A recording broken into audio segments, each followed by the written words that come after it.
नमस्कार दोस्तों, मेरा नाम है दर्श पटेल। आज के इस वीडियो में हम लोग चर्चा करने वाले हैं लमसम और एसआईपी में कौन बढ़िया है। अगर बात करें लमसम की, तो लमसम के अंदर होता है कि आपको एक बार में एक मुश्त में बड़े अमाउंट को म्यूचुअल फंड के अंदर डाल देना है, इसे कहते हैं लमसम। और एसआईपी की बात करें तो हर महीने आपके फिक्स्ड अमाउंट कटता जाएगा आपके अकाउंट से, इसे कहते हैं एसआईपी।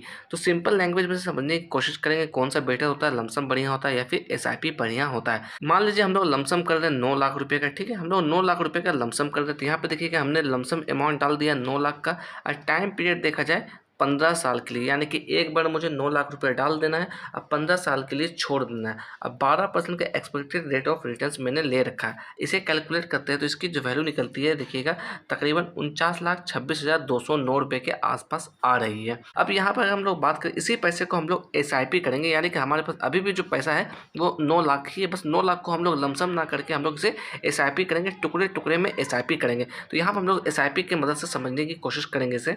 यहाँ पर देखिएगा हम लोगों ने 15,000 की एसआईपी कंटिन्यू कर ली है, और टाइम पीरियड हम लोगों ने यहाँ 5 साल का लिया है। यहाँ पर अभी भी एक्सपेक्टेड रेट ऑफ रिटर्न हम लोग 12% ही ले रहे हैं। तो यहाँ पर देखा जाए हर महीने 15,000 मेरे अकाउंट से कटेगी। कितना दिन तक कटेगी? 5 साल तक कटेगी।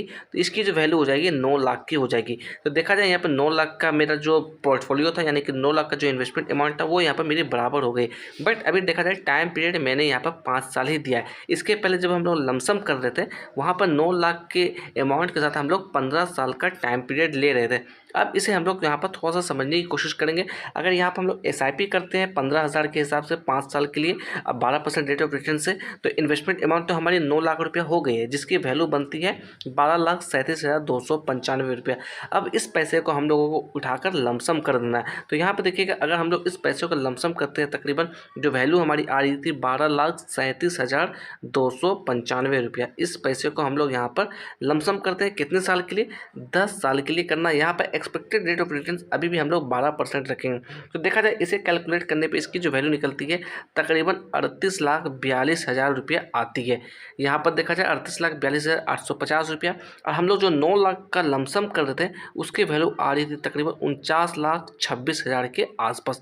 तो देखा जाए तकरीबन 10 लाख का यहाँ पर डिफरेंस हमें देखने को मिल रही है। यहाँ पर थोड़ा सा मैं अगेन समझाने की कोशिश करूँगा। ये जो पैसा देख रहे हैं हम लोगों ने 5 साल तक लमसम किया था 15,000 का, जिसकी इन्वेस्टमेंट अमाउंट हमारी 9 लाख हो गई थी, और उसके बाद हम लोगों ने 10 साल के लिए लमसम कर दिया। 10 साल के लिए लमसम क्यों किया? क्योंकि हम लोग जो 9 लाख का जो इन्वेस्टमेंट कर रहे थे, हम लोग वहाँ पर टाइम पीरियड 15 साल रख रहे थे, इसलिए यहाँ पर हम लोगों ने 10 साल का लमसम कर दिया। एक्सपेक्टेड रेट ऑफ रिटर्न अभी भी हम लोगों ने 12% ही रखा। इसकी वैल्यू तकरीबन 38,42,850 रुपये आती है, और 9 लाख का जब हम लोग इन्वेस्टमेंट कर रहे थे वहाँ पर उसकी वैल्यू आ रही थी 49,26,000। तो यहाँ पर हम लोग समझने की कोशिश करेंगे ये जो डिफरेंस हमें कहाँ से मिला। यहाँ पर देखा जाए 49,26,000 की जो वैल्यू आ रही है, ये आ रही है हमारा 9 लाख के लमसम से। उसके बाद यहाँ पर हम लोग बात करें, ये जो वैल्यू देख रहे हैं 38,42,850 रुपये का, ये वैल्यू आ रही है हमारी एसआईपी की मदद से। तो यहाँ पर देखा जाए अगर हम लोग बात करें 9 लाख रुपये के इन्वेस्टमेंट अगर हम लोग पहली बार करते हैं, तो फर्स्ट ईयर में हम लोगों को परसेंटेज बात करें 12% के हिसाब से, तो हमें जो प्रॉफिट मिलती है वो मिलती है तकरीबन 1,08,000 के आसपास, ये वैल्यू निकलती है। और उसके बाद अगले साल की हम लोग बात करें, यानी कि नेक्स्ट ईयर हम लोगों का जो लमसम अमाउंट आगे बढ़ता है, तो वहाँ पे इसके ऊपर जो हमें मिलता है ब्याज के ऊपर ब्याज, तो ये हो जाती है तकरीबन 12,000 के आसपास।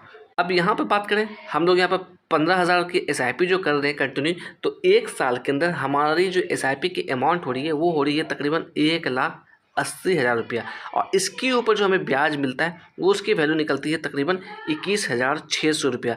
इसके ऊपर फिर अगर हम लोग अगले साल की बात करें ब्याज पे ब्याज, तो ये तकरीबन हो जाती है 2,592 रुपया। यहाँ पर देखा जाए यही जो डिफरेंस है हमारा, यही काफ़ी बड़ी डिफरेंस यहाँ पर पैदा कर रही है। कभी कभी लमसम अगर कोई करते हैं तो उन्हें यहाँ पर लॉस भी होता है। ऐसा क्यों कहना? क्योंकि जब मार्केट अपने पीक पर रहती है, यानी कि मार्केट काफ़ी ऊपर रहती है, और वहाँ पर अगर आप लमसम करते हैं तो कहीं ना कहीं आपके पोर्टफोलियो में लॉस होता हुआ दिख सकता है। इसलिए आप जब भी लमसम करें कम से कम इतना ज़रूर रिसर्च कर लें कि मार्केट अपने पीक पे ना हो, मार्केट हल्का फुल्का कहीं ना कहीं एडजस्ट हो, तभी इसके अंदर आप लमसम करें। किसी भी म्यूचुअल फंड की मैं बात कर रहा हूँ, अगर मार्केट ऑल टाइम हाई पर है, आप वहाँ पर लमसम करते हैं और उसके बाद कहीं ना कहीं मार्केट करेक्शन दिखाता है, तो कहीं ना कहीं आपके पोर्टफोलियो के अंदर काफ़ी बड़ी लॉस हो सकती है, और ये बेनिफिट एसआईपी वाले को हो जाती है।